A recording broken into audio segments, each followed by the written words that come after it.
Ukraine युद्ध पर एक और ब्रेकिंग न्यूज आ रही है। खैरसॉन में पुतिन की सेना को पछाड़ने के बाद यूक्रेन ने एक और बड़ा ऐलान किया और वो किसी भी कीमत पर क्राइमिया को रूस से लेकर रहेगा। यूक्रेन की सेना के सलाहकार ने दावा किया कि वो जल्द ही क्राइमिया को भी रूस से छीन लेंगे। इतना ही नहीं, उन्होंने ये तक दावा कर दिया कि यूक्रेन के दक्षिण में पड़ने वाले हर इलाके से वो रूस की सेना को खदेड़ देंगे।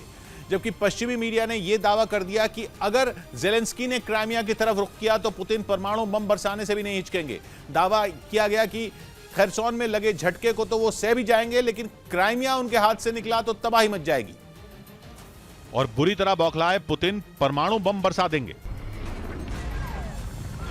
क्योंकि क्राइमिया पुतिन के लिए बेहद अहम है। 2014 से ही क्राइमिया पुतिन के पास है। क्राइमिया में ही उन्होंने कई एयरबेस और नेवल बेस बना रखे हैं। उसी के रास्ते उनकी सेना को हथियार और दूसरी जरूरी चीजें पहुंचाई जाती हैं।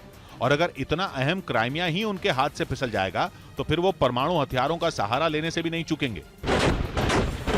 माना जा रहा है कि खैरसॉन में जीत के बाद यूक्रेन की सेना दक्षिण में क्राइमिया की तरफ आगे बढ़ेगी, यानी जेलेंस्की की सेना का अगला निशाना क्राइमिया होगा और वो वहां भी झंडा फहराने की कोशिश करेगी। हालांकि ये इतना आसान भी नहीं है, क्योंकि माना जा रहा है कि क्राइमिया को बचाने की नौबत आई तो पुतिन अपनी पूरी ताकत झोंक देंगे।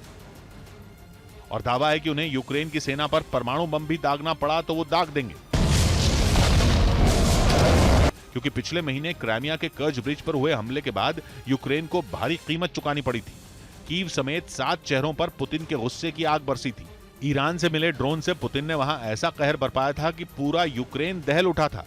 ऐसे में माना जा रहा है कि पूरा क्राइमिया हाथ से निकला तो पुतिन भारी तबाही मचा देंगे। हालांकि रूस को इस बात का डर है कि यूक्रेन की सेना भी क्राइमिया तक पहुंच सकती है।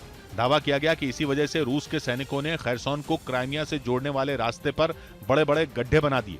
इसकी एक सैटेलाइट इमेज भी सामने आने का दावा किया गया। इस बीच अमेरिका के रक्षा विभाग ने दावा किया कि जंग में अब तक रूस अपने 1 लाख से ज्यादा सैनिक खो चुका है। आरोप है कि रूस के सैनिक पुतिन की जिद की भेंट चढ़ गए, जिसकी कीमत उन्हें अपनी जान देकर चुकानी पड़ी। अमेरिकी सेना के जनरल मार्क मिली ने दावा किया कि 24 फरवरी से जारी जंग अब तक रूस के 1 लाख से ज्यादा सैनिकों की जान ले चुकी है, जिसकी वजह है पुतिन की यूक्रेन पर कब्जा करने की जिद। अमेरिका के मुताबिक यूक्रेन में लड़ी जा रही जंग अब तक रूस के लिए सिर्फ और सिर्फ घाटे का सौदा साबित हुई है। हालांकि दूसरी तरफ यूक्रेन को भी इससे कम नुकसान नहीं हुआ। अमेरिका का कहना है कि यूक्रेन के भी करीब 1 लाख सैनिक रूस ने मार गिराए। वहीं कीव पर कब्जे की कोशिश ने पूरे यूक्रेन का नक्शा बदल के रख दिया। लेकिन पुतिन के 1 लाख सैनिकों के मारे जाने की खबर ने पूरी दुनिया में खलबली मचा दी। दावा किया जा रहा है कि इसी वजह से पुतिन ने अपनी सेना को पीछे हटने के निर्देश जारी कर दिए, जिसके बाद खैरसॉन से रूस के जवान लौटते दिखाई दिए। दावा है कि रूस के कमांडर सर्गेई सुरोविकिन ने अपनी सेना को खैरसॉन खाली करने के आदेश दे दिए, जिसके बाद वहां से आई कुछ तस्वीरों में रूसी फौज की टुकड़ियां नीप्रो नदी के किनारे दिखाई दी। लेकिन अमेरिका का मानना है कि इसकी एक बड़ी वजह यूरोप के देशों के लगाए प्रतिबंध भी हैं। यानी जो पाबंदियां दुनिया भर के देशों ने रूस पर लगाई, उनका असर जंग के 8 महीने बाद दिखने लगा, जिसकी वजह से न सिर्फ उसके सामने आर्थिक संकट खड़ा हो गया, बल्कि सैनिकों की कमी भी सिर उठाने लगी। हालांकि इससे निपटने के लिए पुतिन ने 3 लाख सैनिकों की तैनाती का ऐलान किया था, जिसके लिए रूस के लोगों को मिलिट्री ट्रेनिंग देकर यूक्रेन भेजे जाने की योजना थी। इनमें ज्यादातर सैनिकों को पर्याप्त ट्रेनिंग दिए बगैर ही जंग के मैदान में उतार दिया गया, जिसका नतीजा ये हुआ कि अचानक रूस के सैनिकों की मौत का आंकड़ा बढ़ गया। ऐसा इसलिए क्योंकि यूक्रेन के सैनिकों के सामने वो ज्यादा देर तक टिक नहीं पाए और उन्हें अपनी जान देकर इसकी कीमत चुकानी पड़ी। और इतने नुकसान के बावजूद ये जंग खत्म होती नहीं दिखाई दे रही।